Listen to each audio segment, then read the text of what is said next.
Good morning, students.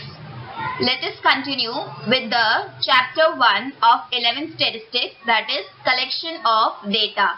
This is part 3 video. I request each and every student to wear your headphones and open your textbook and then continue with this video. So let's begin. In my previous video, I explained you the method of questionnaire, and it's one way, that is questionnaire by post. Also, I explained you the characteristics of an ideal questionnaire. Now let us continue with the second way, that is questionnaire by enumerator. So let's start. Meaning of questionnaire by enumerator. Now, in this method, enumerators themselves contact the respondents and get response to the questions. Enumerator himself fills the questionnaire. Thus, the difference between the earlier method and this method is that in earlier method, the questionnaire is sent to the respondents by post, whereas in this method, the enumerators carry the questionnaire and personally meet the respondents.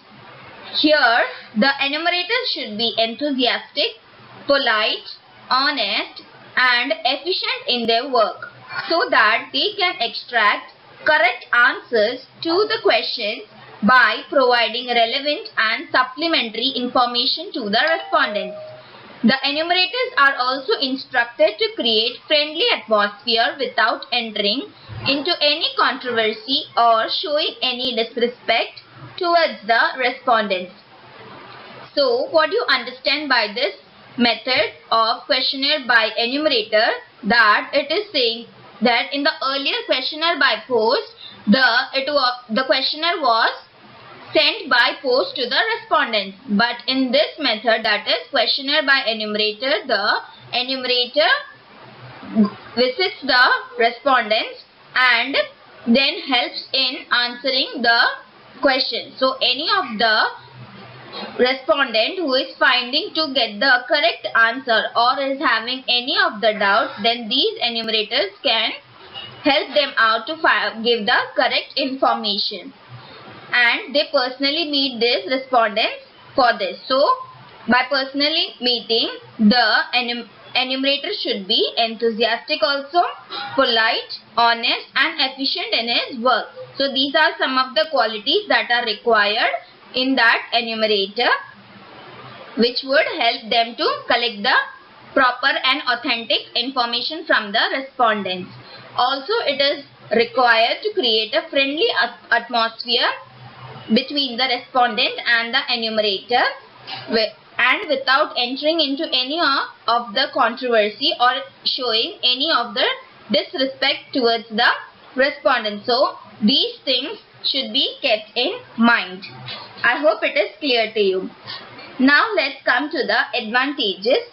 The complete, correct, and more relevant information can be obtained from the respondents by selecting proper enumerators. So, if you select the proper enumerator, then the information that is being collected by such enumerators would be complete, correct, and more relevant. Okay, so enumerators should be that efficient enough to collect the right and authentic information from the respondents. So, proper selection of the enumerators should be done for that. Second advantage is that enumerator can get proper information by giving proper explanations to the respondents who are illiterate or not cooperative. So, if there happens the respondent is an illiterate person and is not cooperating enough to answer the question, then the enumerator can give more explanation and can also convince the respondent to get the proper information from the respondent. So this is one of the advantage. Third advantage is that in this method there is no problem of loss of questionnaire or incomplete answers to the questions. So in earlier questionnaire by post, in that there was a disadvantage that if the respondent is illiterate or he is having any of the confusion in the questions, then he may leave the question blank. So this is a advantage in this method, that is by questionnaire by enumerator, that there would be no problem or loss of questionnaire or incomplete answers arising in this method, because the enumerator would be completing the answers by getting the proper information and convincing the respondent also and clearing his doubts. So while clarification of his doubts, the respondent may answer the right information. Clear with this? So all the answers would be made possible in this method. Fourth advantage is that the information obtained is more reliable. So the information that is being obtained would be more reliable and authentic by this method. So these are some of its advantages. Now let's come to the disadvantages of questionnaire by enumerator. So the first disadvantage is that sometimes it is quite difficult to get expert enumerators in sufficient numbers. So expert enumerators are one of the requirement in this method. So if there is a difficulty to get expert enumerators in sufficient number, then it would be a great problem to get the information by this method. Second disadvantage is that due to the large number of enumerators, the remuneration paid to the enumerators increases the total cost of inquiry. So if the enumerators numbers are more, then the remuneration, that is the wages or the salary you can say, paid to such enumerators may increase, because expert enumerators demand more of the salary, so which thereby increases the total cost of the inquiry. So this is one of its disadvantage. Now the third disadvantage is it is very difficult task to train the untrained enumerators for the inquiry. Even after training, it is not proper to believe that they will work skillfully, honestly or efficiently. Hence, sometimes the information collected by them may not be reliable. So what it is saying, the other disadvantage of questionnaire by enumerator is that it becomes very much difficult to train the untrained enumerators for the inquiry purpose. And if so, such persons are trained, then it becomes difficult to believe that they would work skillfully, honestly or efficiently. So it becomes difficult and may not be that reliable. Then the fourth disadvantage is this method becomes unsuitable when the respondents are spread over a wide area. In these circumstances, the cost and the time of inquiry increases. So, what it is saying, this method is very much unsuitable when the respondents are spreaded over a wide area. So, in that case, if they move on to wide area, that is, for this purpose, if they move on to very far places, then that time the cost and the time of inquiry would also increases. So the cost would automatically increase in this situation. Now the fifth disadvantage is enumerators have to adjust with the convenient time of respondents, or sometimes enumerators have to visit 2 to 3 times to the same respondent. As a result, it becomes difficult to finish the inquiry within the stipulated time. So what it is saying, that it is not possible for every respondent to respond at the time when the enumerators come for the inquiry. So these enumerators have to adjust their time according to the convenient time of the respondents, and may also have to visit the same respondent twice or thrice. So it is one of the disadvantage, because it becomes difficult to finish the inquiry with the stipulated time period. So at that given period, it may not be possible for the enumerator to complete the inquiry. So among the three methods of collecting primary data, discussed earlier, there is no definite rule for using a particular method. The selection of a method of inquiry mainly depends on the following aspects. So what are those aspects? First, spread of the area under inquiry. So you have to see which area and how far the inquiry is taking place. The purpose of inquiry. So what is the purpose? How authentic is that purpose? So you have to find out that. The monetary provision, okay, the financial things you have to be seen. The time frame, so the availability of the time. Then fifth is possibility of getting expert enumerators. So whether you would be able to get the expert enumerators or not is to be taken into consideration. And the sixth, the standard of accuracy. So the accurate answers to be get at the end is whether reliable or not is also a question to you. Okay, so these things has to be kept in your mind. Now let us come to the secondary data. Now what are the sources of secondary data? There are two main sources of secondary data, that is namely published and unpublished. So let us come to the secondary data from published sources. So first comes the government publication. So what are the government publication? Let us see. There are number of central and state government organizations which collect statistical data and publish their findings in the interest of the public. So there are number of central as well as the state government organizations, or you can say any institutions which collect such statistical data, and then after collecting they would publish their findings, that is the results are published according to the interest of the public people. Now some government publishers provide data on a periodical and regular basis. So some may provide such data on periodical or on regular basis. So it may be weekly periodical or it could be a regular one. So it depends. Now for example, let us see some of the publications. So which are they? CSO, that is Central Statistical Organization. Then we have NSSO, that is National Sample Survey Organization. Then Office of the Registrar General and Census Commissioners of India. So this is again one of the publisher. Then Indian Council of Agricultural Research, that is ICAR. Then we have Statistical Abstract of Gujarat State. Then Statistical Outline, and we have Gujarat State, Socio-Economic Review, Gujarat State, etc. So these are some of the publishers that we have that are coming under the government publications.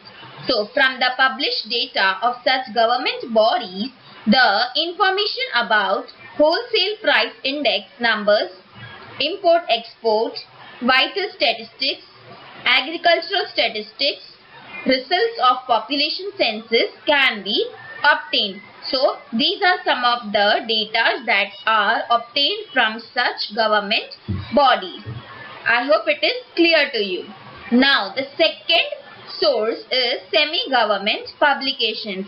So semi-government organizations are such as Life Insurance Corporation of India, state electricity boards, etc. regularly publish various types of important data. So semi-government means some private, some shares are of private and some shares are of government. So these are some of the organizations that publish various publications and providing some of the important data to the public. Then we have on number 3, that is international publications. So which are they? International organizations like United Nations organizations, that is UNO. Then we have IMF, that is International Monetary Fund. Then we have ILO, that is International Labour Organization, publish their important data. So these organizations also publish their important data to the public. Then on number 4, we have reports of research organizations. So some research organizations, they conduct some researches and then finally publishes those reports in public. So which are they? Research institutes like Ahmedabad Textile Industries Research Association, that is ATIRA, ATIRA. Then we have PRL, that is Physical Research Laboratory, Ahmedabad, that is in Ahmedabad. Then Salt and Marine Research Laboratory, then that is in Bhavnagar. Institute of Economic Growth, that is in Delhi. National Council of Applied Economic Research, that is in New Delhi. So these organizations that are research institutes, so they conduct some researches and then provide their data from their research in their publications. Clear with this? Now, fifth, local self-government institutions and autonomous educational institutions, municipal corporations, Jilla Panchayat and agricultural universities publish their annual reports. So, these are some of the institutes that also provide their annual reports, that publishes their annual reports. Now, the sixth one is publications of business and commerce organizations. Federation of Indian Chambers of Commerce and Industry publishes the journal Economic Trends. Institute of Chartered Accountants publishes the journal The Chartered Accountant, and the Institute of Foreign Trade publishes the journal Foreign Trade Review. So these institutions, or you can say the organization, publishes the said journals.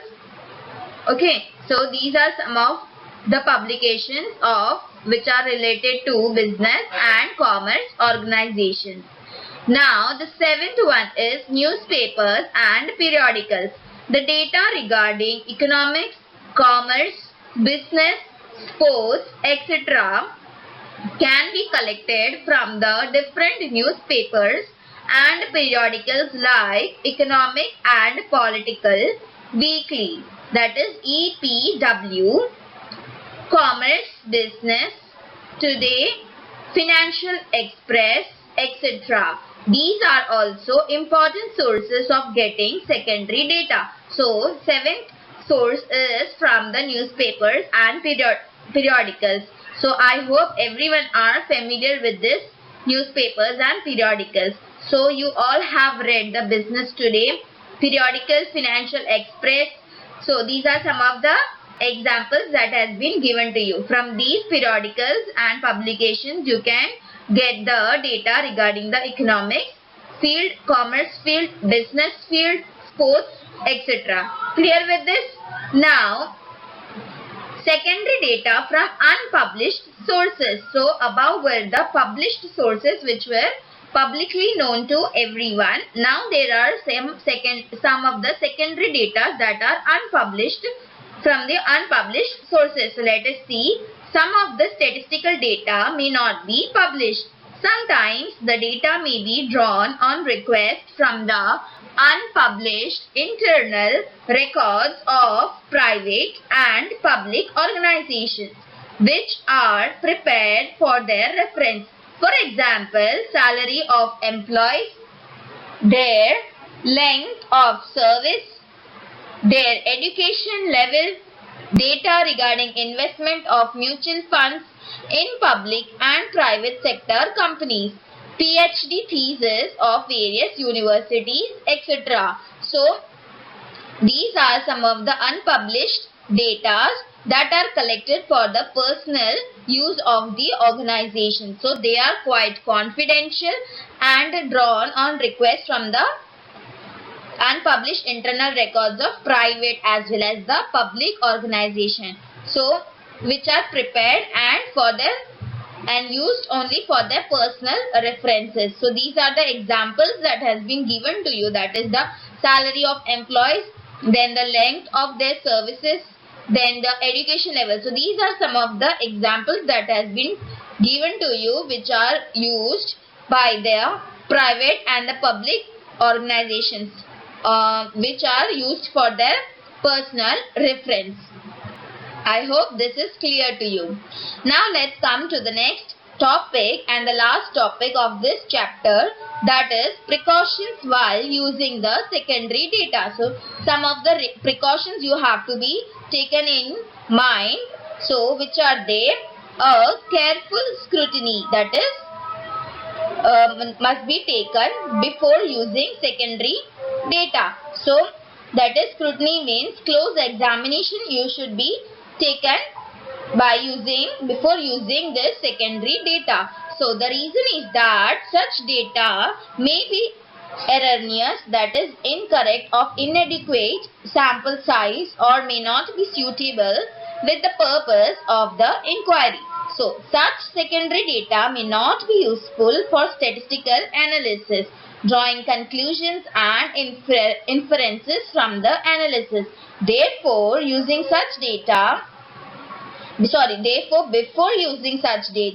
following precautions should be taken. So what are those precautions? Let us read one by one. So the first precaution is, before using the secondary data, it should be verified as to who has collected the data and from where the data is collected. The data obtained from the records of private organizations may be less reliable, as private organizations collect data according to their own ideology and prejudices. So you should be very careful while collecting the secondary data and should also regularly verify it, because the data that you obtain from these private organizations may be less reliable, because these private organizations collect the data on perspective of their own ideology and references and preferences also, and there may be cases of prejudices and partiality taking place. So you should be very careful about this. Now, the purpose of collecting data must be relevant to the purpose of the study, otherwise the data will be of no use. So, it should be properly examined before it is issued. That is, the data you are collecting, it should be properly examined and then come to the conclusions. Clear with this? Because the purpose of your study should be achieved. So that is why you should be examining these data. Third point, the collected data must not be too old. It should be relevant with the current time period. For example, price of grains, gold, petrol, etc. So you should be very much updated about the data that you collect, and the reliability of the secondary data should also be verified. Clear with this? Before using the secondary data, the matters regarding scope of the data, region for which the data are collected, and definition of the terms used in the data should be ascertained. That is, before using the secondary data, you should be verify from which place the information has to be collected, the scope of the data in future, and the definition of the term should be very much clarified. Then fifth precaution is, direct use of the estimated data should be avoided. The estimates given in the data may be wrongly calculated. So if the available data are estimated data, then that should not be used in this secondary data, because estimation may result into giving wrong and unfair results. The method of collection of the data should be known so that the investigator becomes familiar with its advantages and disadvantages. To get proper benefits of secondary data, it should be used with the above precautions. So I hope these precautions are clear to you.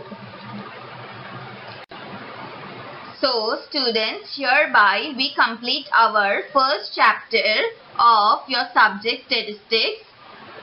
I hope this session was clear to you. Now in my next session we would be starting our chapter 2. Till then, stay safe and stay tuned with me with the next session. Thank you.